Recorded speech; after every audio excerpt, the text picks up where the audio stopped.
Hello students, welcome to 18th lecture of chemical bonding and molecular structure. So in previous video we discussed about molecular orbital theory and electronic configuration and diagram for elements up to 10. Hope you don't find any difficulty in previous lecture, and now let's continue. So our next point is hydrogen bonding. So we already know some basic concept about hydrogen bonding. Usually hydrogen bonding is not a regular covalent or ionic type of bond. It is intermolecular attractive forces. That means when two different atoms feels attraction towards each other, it is called internuclear attractive forces. And if same type of force is occurred in same molecule, that means suppose we have a large sized molecule like protein, then it can also attract one part of protein to other part of protein. That means same molecule will feel attraction towards itself and you will get a coiled structure. So it is called intramolecular forces. So hydrogen bonding is either inter or intramolecular forces. If two different molecules are involved, then it is inter, and if it is in same molecule, then it will be intra. So nitrogen, oxygen, fluorine are the highly electronegative elements. We know that these three are highest electronegative element. Electronegativity of fluorine is highest, then we have oxygen, and then we have nitrogen. Electronegativity of nitrogen and chlorine are equal, but because of smaller size of nitrogen, electronegativity of nitrogen is more effective. Assume it like this way. Suppose you have two different magnets, magnet A and magnet B. So as we can see, magnet A is lot smaller than magnet B. But let us say both of them provides equal attraction towards the piece of metal. So obviously our conclusion will be magnet A is more powerful than magnet B, because let us say magnet A pulls 10 grams of metal piece, and same mass can be attracted using larger sized magnet. That means A gives stronger attraction towards the magnet although its size is smaller. That's why we can say that A has stronger magnetism. So same thing is applicable with electronegativity. Assume that size of nitrogen is smaller and this is the size of chlorine. So because of larger size of chlorine, its effect will be reduced, and because of smaller size of nitrogen, its effect will be comparatively more dominant and we can easily observe it. That's why nitrogen is on third place. So when these three highest electronegative elements are attached with the hydrogen and forms covalent bond, then there will be a dipole moment arises between them, or a bond will be polar bond. We already know what is polar bond, but still let us talk it in short. Suppose let us use example of two hydrogen atoms attached with each other in H2 molecule, two chlorine atoms attached with each other in Cl2 molecule, and HCl molecule. So in this case both of them are same type of elements, that means hydrogen elements. So electron of hydrogen, first hydrogen, and electron of second hydrogen will be present at exact center of the atom, or sorry, molecule. Same thing is applicable with chlorine. Both of them are same type of element, that's why their shared electron pair will be present at center. But what about HCl? As we know, hydrogen is less electronegative than chlorine. So chlorine provides stronger attraction towards the electron, and that's why electron of this bond will be comparatively closer to chlorine and away from hydrogen. Suppose this dot represents electron of hydrogen and X represents electron of chlorine. So as we can see, this pair is comparatively away from the hydrogen and it is comparatively closer to chlorine. That's why in this case our electronegativity or negative cloud of electron will be towards chlorine, and hydrogen will feel positivity. That's why one end of this molecule will be comparatively negative, but it is not completely negative ion.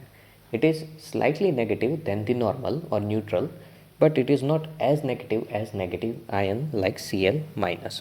Similarly, hydrogen feels slightly positivity. It is not completely positive ion, that means H plus, but it is more positive than neutral hydrogen. Okay, so these type of two ends will be generated during this type of in uneven shifting or distribution of electron. This is called polarity. Now let's compare two different molecules, HCl and HF. So these are the center of this molecule, and as we know, chlorines and fluorines are more electronegative than hydrogens. So obviously electron pairs will be towards the chlorine and fluorine in both of these example. But because of negativity difference of chlorine and fluorine, we know that fluorine is more electronegative. Electron pair will be comparatively more closer to fluorine than chlorine. That means suppose electron pair in first molecule is here. This is the electron of hydrogen, this will be electron of chlorine. But fluorine provides stronger attraction because it is more electronegative. So electron pair will be more closer to fluorine than chlorine.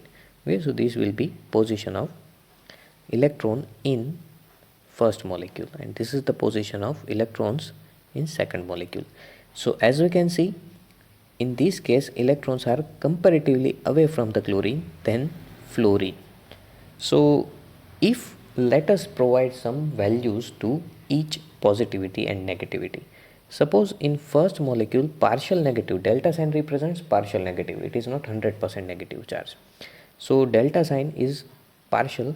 So if partial negative charge of chlorine in first example, let us say it is 60%, that means chlorine is 60% negative, then negativity of fluorine will be more than that, let us say it is 80%.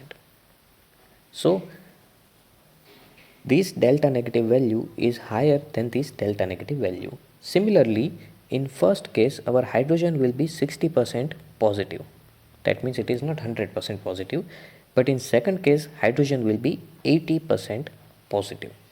So fluorine, nitrogen, oxygen, these three elements are comparatively more stronger in electronegativity. That's why it will provide higher partial negative charge and higher partial positive charge on both ends of the molecule. That means these type of molecules has comparatively stronger dipole moment or polarity. And when we place two these type of molecules close to each other, because of their opposite nature of charges, they will provide stronger attraction towards each other. And if we compare it with chlorine like example, that means in HCl molecule, then this attraction will be comparatively less than this.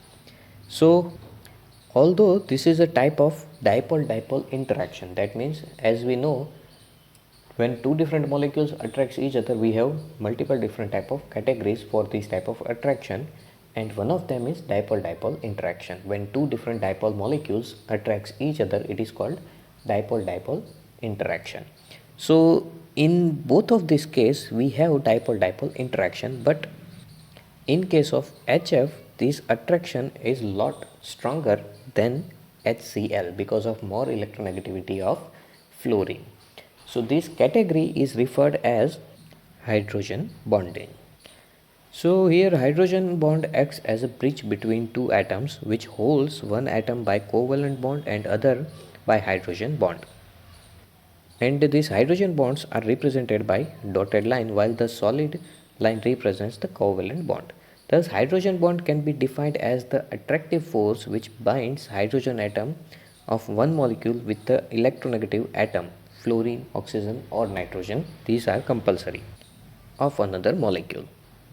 Cause of formation of hydrogen bond, so as we discussed, we have one stronger electronegative element which attracts electron pair, shared electron pair strongly. That's why electronegative element will carry partial negative charge, stronger partial negative charge, and that's why hydrogen will become stronger electropositive. Okay, it is not completely positive ion, but it is more positive than neutral. So because of this uneven displacement of the electron pair towards the X, it will carry, or electronegative element will carry partial negative charge, and our hydrogen will be partial positive in charge. And that's why these type of partial negative and positive and carrying molecules, polar molecules, will attract each other strongly, and that's why hydrogen bond will arise.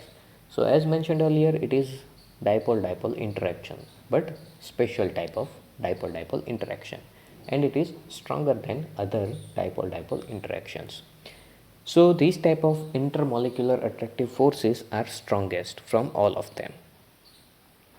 The magnitude of hydrogen bonding depends on the physical state of the compound. It is maximum in the solid state and minimum on the gaseous state. Simple reason behind this is because of distance. In solid state, distance will be shorter. That's why molecules are comparatively closer. And we know that attractive and repulsive forces are inversely proportional with distance. If distance is short, then attraction or repulsion will be stronger, and if distance is large, then it will be shorter or weaker. So in solid state, molecules are comparatively closer, that's why their attractive forces are stronger, and in gaseous state they will be weaker. Thus hydrogen bonds have stronger influence on the structure and properties of compound. Now we have two types of these type of hydrogen bondings, intermolecular and intramolecular. As mentioned earlier, intermolecular, that means when two different molecules attracts each other. It is called intermolecular attraction, and if this intermolecular attraction is hydrogen bond type, then it is intermolecular hydrogen bonding. And when in same molecule these type of attraction occurs, it is called intramolecule. So inter word represents between two different and intra represents in same. Okay. So intra, that means when one part of molecule attracts other part of the same molecule. And if this attraction is hydrogen bonding, then it will be called intramolecular hydrogen bonding. So first, it is formed between two different molecules of the same or different type, and for example, hydrogen bonding in HF molecule, alcohol or water molecules, or between alcohol and one water molecule. Second, intramolecular hydrogen bonding. It is formed when the hydrogen atom is in between the two highly electronegative elements, fluorine, oxygen or nitrogen of atoms present within the same molecule. For example, orthonitrophenol, or the hydrogen is between the two oxygen atoms. So as we can see in this case, our oxygen is attached with nitrogen and this hydrogen is attached with oxygen. So this hydrogen is directly bonded with one of the oxygen and it is closer to this oxygen. That's why dotted line represents there is hydrogen bonding or hydrogen intermolecular attraction forces between oxygen and hydrogen here. So it is intramolecular forces. Now keep in mind, these type of hydrogen bondings can occur between two different molecules having two different electronegative elements as well. That means, as mentioned earlier, in case of hydrogen and fluorine, these type of attraction is called hydrogen bonding. But let us say you have hydrogen fluoride on one side and water molecule on other side, like this.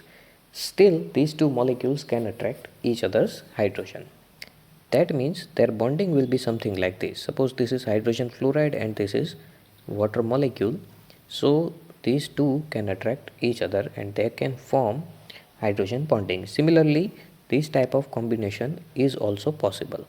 Here fluorine will attract hydrogen of water molecule, and multiple type of hydrogen bondings are also possible in same molecule. That means we can also place one more hydrogen fluoride here and you can get one more hydrogen bonding. That means it is not necessary to have single hydrogen bondings between two molecules. We can have multiple different type of hydrogen bondings. That means hydrogen should be attached with one of the electronegative element, strongest electronegative element, fluorine, oxygen or nitrogen. Any one of them are allowed, and on other side it should be one of them. That means fluorine, oxygen or nitrogen. Okay, that means you can choose any one of these from one side and any one of these from other side. It is not necessary to have same type of electronegative elements on both sides. And similarly, in intramolecular attractive forces like protein, multiple bonds, hydrogen bondings are possible.